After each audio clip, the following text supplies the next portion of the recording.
샬롬. 오늘도 하나님 말씀 앞에 나오신 여러분 환영합니다. 이렇게 기도하겠습니다. 하나님, 오늘도 우리를 하나님의 말씀으로 이렇게 인도해 주시니 감사합니다. 우리가 결코 세상에서 얻을 수 없고 또 누릴 수 없는 그 풍요와 용기와 사랑이 하나님의 말씀 가운데 있는 줄 믿습니다. 이 말씀 속에서 하나님의 뜻을 깨달을 수 있게 도와주옵소서. 우리가 결코 깨달을 수 없는 그 지혜와 또 놀라운 기쁨을 이 말씀 가운데서 얻을 수 있게 주여 이 시간에 허락하여 주옵소서. 예수님의 이름으로 기도했습니다. 아멘. 오늘 함께 살펴볼 말씀 누가복음 9장 46절에서 50절, 누가복음 9장 46절에서 50절까지 함께 살펴보도록 하겠습니다. 오늘도 성실하신 우리 아버지 하나님을 찬양합니다. 예수님의 사역이 특히 갈릴리 사역이 끝나가는 시점입니다. 예수는 지난 본문에서 자신이 고난을 받고 죽을 것이다 라고 순환을 예고하셨어요. 그렇다 보니 제자들은 그 말씀을 1차원적으로 받아들이고 많은 실수를 합니다.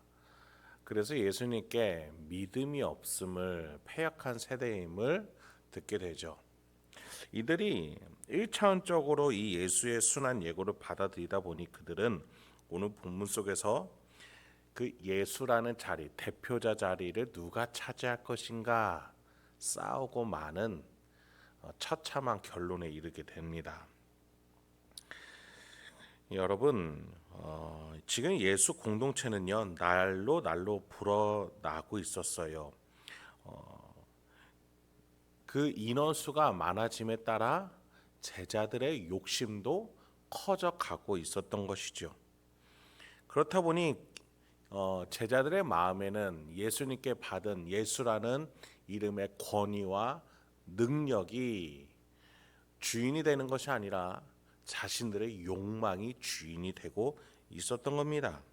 그러니 예수님이 죽으실 것이다 라는 그 말씀의 진정한 의미를 깨닫기보다 자신의 욕망을 먼저 표출하는 모습을 오늘 본문 속에서 보여줍니다. 46절을 보시죠. 제자 중에서 누가 크냐 하는 변론이 일어나니. 예수의 제자들은 예수님의 이름에 대해서 그 권위에 대해서 더 세우기보다 서로 싸움으로 인해서 예수의 이름을 잘 관리하지 못하는 그런 모습을 너무나 적나라하게 우리에게 보여주고 있어요.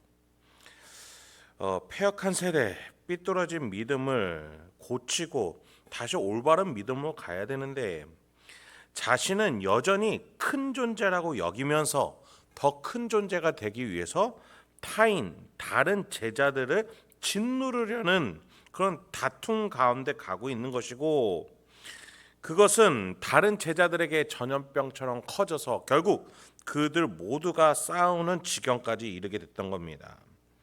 죄인의 본성, 죄의 전염성이 예수 제자 공동체 안에서 있는 그대로 실현되고 있는 것이죠.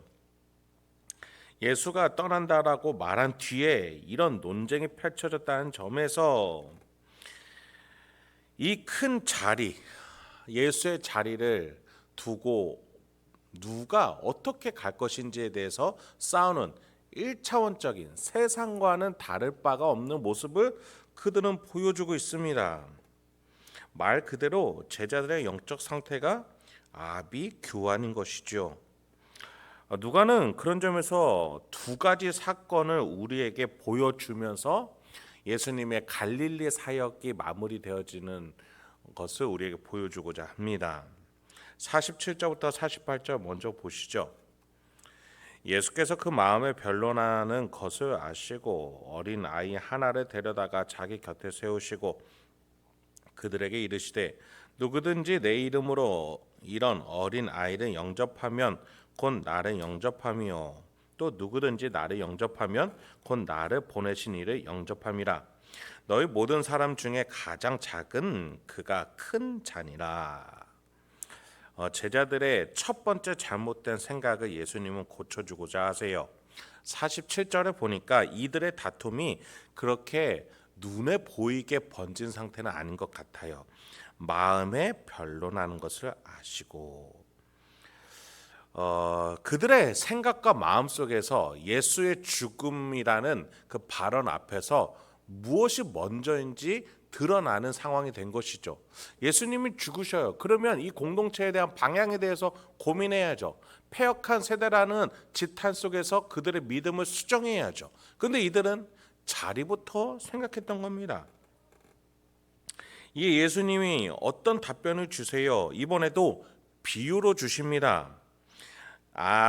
어린 아이 하나를 세우고 설명을 해주세요. 그런데 이 답변의 마지막 때는 48절 가장 마지막에 뭐라고 얘기하세요? 큰 자, 가장 작은 그가 큰 자다. 어떤 사람이 큰 자가 될 수 있는지, 누가 이 대표자 자리에 앉을 수 있는지 답변을 주시는 것 같아요. 예수님은 제자들에게 대표가 어떤 사람이 될 것인지에 대해서 적나라하게 말하고자 하시는 것이죠. 여러분, 세상에서는요, 다른 이들이 높여주면 그 사람이 왠지 괜찮아 보입니다. 다른 사람이 그 사람을 칭찬하고 평가가 좋으면 그 사람의 원래 모습보다 더 좋아 보이는 게 우리의 생각의 흐름입니다. 그런데요, 예수님의 말씀에서는요, 정반대로 됩니다. 예수 공동체 하나님 나라에서는 다른 이를 높이는 자가 큰 자가 된다라고 예수님은 말씀하세요. 예수님은 어린 아이를 세우시고 그래서 아이를 영접하는 자, 받아들이고 섬기고 높일 줄 아는 자가 큰 자가 될 것이다 라고 얘기하시는 것이죠. 여기서 예수님이요, 중요한 영적 원리를 한 가지 제시해 주세요. 48절 하반절 보시죠. 어린 아이를 영접함이 나를 영접함이요, 이는 곧 하나님의 영접함이라. 여기서 하나님의 뜻, 이 영적 질서가 드러나요. 하나님의 뜻은 뭐예요? 작은 자를 높이면 예수를 높인 것이고 그 결과 하나님을 높인 것이다. 즉, 가장 작은 자가 큰 자로 높여지려면 가장 작은 자를 높이면 하나님께서 그 자를 인정해서 큰 자로 높여주신다라는 거예요. 누가 큰 자인지 다투려고 생각으로 가득 찬 제자들에게 하나님 나라에서는 그들이 모두 작은 자로 취급받을 수밖에 없다라는 결론에 이르게끔 생각을 고쳐주십니다. 이것이 하나님 뜻이요 예수 이름으로 행해져야 하는 길임을 예수는 갈릴리 사역을 마무리 지으면서 도장을 찍으시는 거죠. 못을 박으시는 겁니다. 그럼에도 제자들은요, 계속해서 반대로 나아갑니다. 49절 50절에서는요, 이들의 생각이 고쳐지지 않음에 따라서 또 다른 하나의 사건이 등장합니다. 읽어보겠습니다. 요한이 여짜오되 주여 어떤 사람이 주의 이름으로 귀신을 내쫓는 것을 우리가 보고 우리와 함께 따르지 아니하므로 금하였나이다. 예수께서 이르시되 금하지 말라. 너희를 반대하지 않는 자는 너희를 위하는 자니라 하시니라. 제자 공동체뿐만 아니라 예수를 따르는 어떤 특정한 무리들을 경계에 두고서 제자들은 그 밖에 있는 예수를 따르지 않으면서 예수 이름으로 귀신을 내쫓고 다니는 사람을 향해서 제자들이 그 사람을 제지하는 소동이 있었나 봐요. 특히 요한이 이렇게 대답을 합니다. 우리와 함께 따르지 않았기 때문에 제지하려고 한다 또는 제지했다 이렇게 볼 수 있겠죠.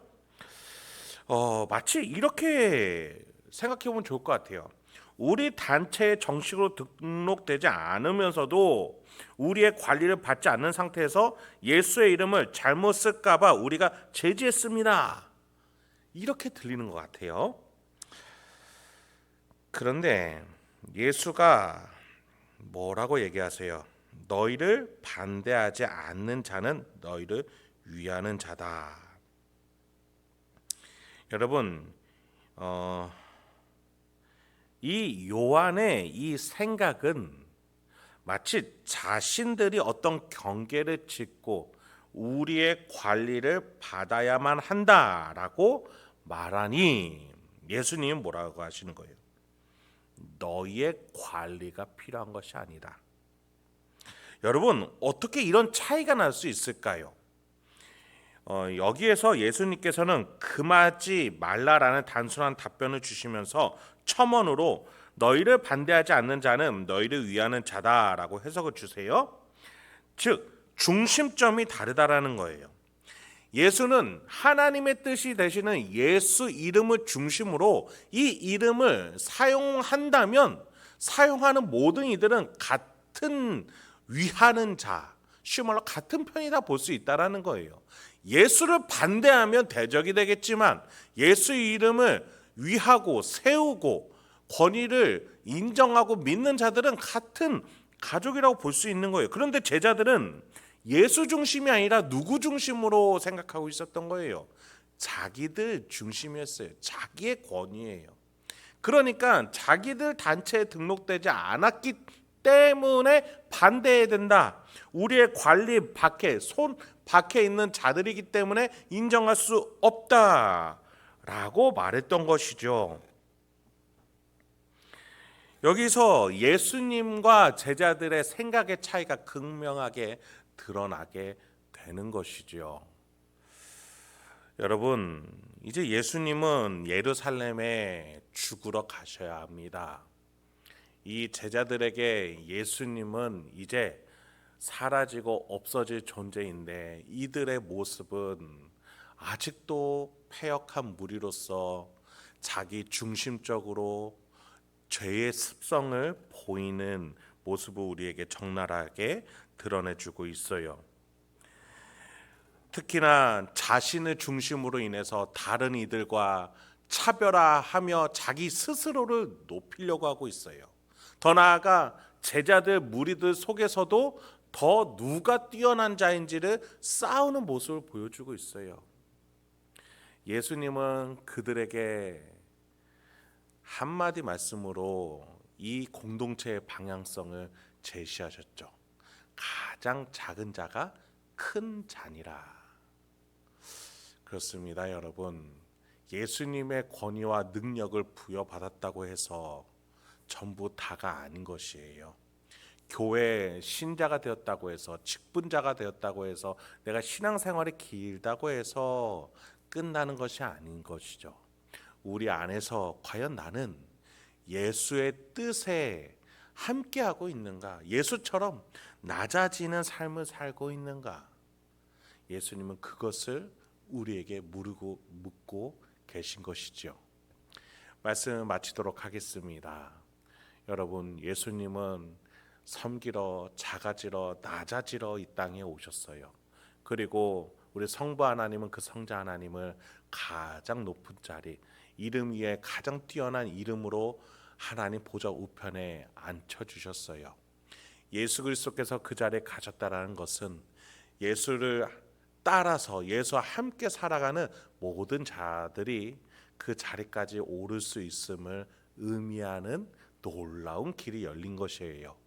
여러분, 오늘도 낮아질 수 있는 저와 여러분 되길 소망합니다. 가장 작은 자를 섬길 수 있는 우리가 되길 소망합니다. 세상은 높아지려고 합니다. 더 위로 가려고 합니다. 더 짓눌러서라도 타인을 밟고서라도 올라가려고 합니다. 우리가 그들에게 참 빛이 무엇인지, 참 진리가 무엇인지, 하나님의 뜻이 무엇인지, 예수의 이름으로 사는 인생이 무엇인지 드러낼 수 있는 저와 여러분이 되길 소망합니다. 오늘도 가정과 직장 일상 속에서 예수를 따라 살아내므로 곳곳을 천국으로 만들어내는 놀라운 하나님의 영적 원리를 드러낼 수 있는 우리가 되길 소망합니다. 함께 기도하겠습니다. 하나님, 오늘도 우리에게 귀한 말씀 주시니 감사합니다. 주여, 끝도 없는 위로 올라가는 그 인생, 언제 무너질까, 언제 떨어질까 염려하고 초조할 수밖에 없는 그 인생, 주여, 그 인생으로 향하는 이 세상 모든 사람들에게 우리가 낮아지고 또 섬기러 작은 자가 되러 내려가는 그 인생이 답이 있고 풍성하며 예수라는 하나님의 뜻이 있는 정답이 있는 길이라는 것을 드러낼 수 있는 우리 성도님들과 제가 되게 하옵소서. 오늘 어떤 자리 누구를 만나던 간에 예수님 우리 안에 계시오니 그 길을 잘 걸어갈 수 있도록 우리 10년 가운데에 주님 역사하여 주시고 인도하여 주시옵소서. 그래서 오늘도 곳곳에서 천국을 만들어내고 선한 열매를 결실하는 우리가 되게 하옵소서. 예수님의 이름으로 기도했습니다. 아멘.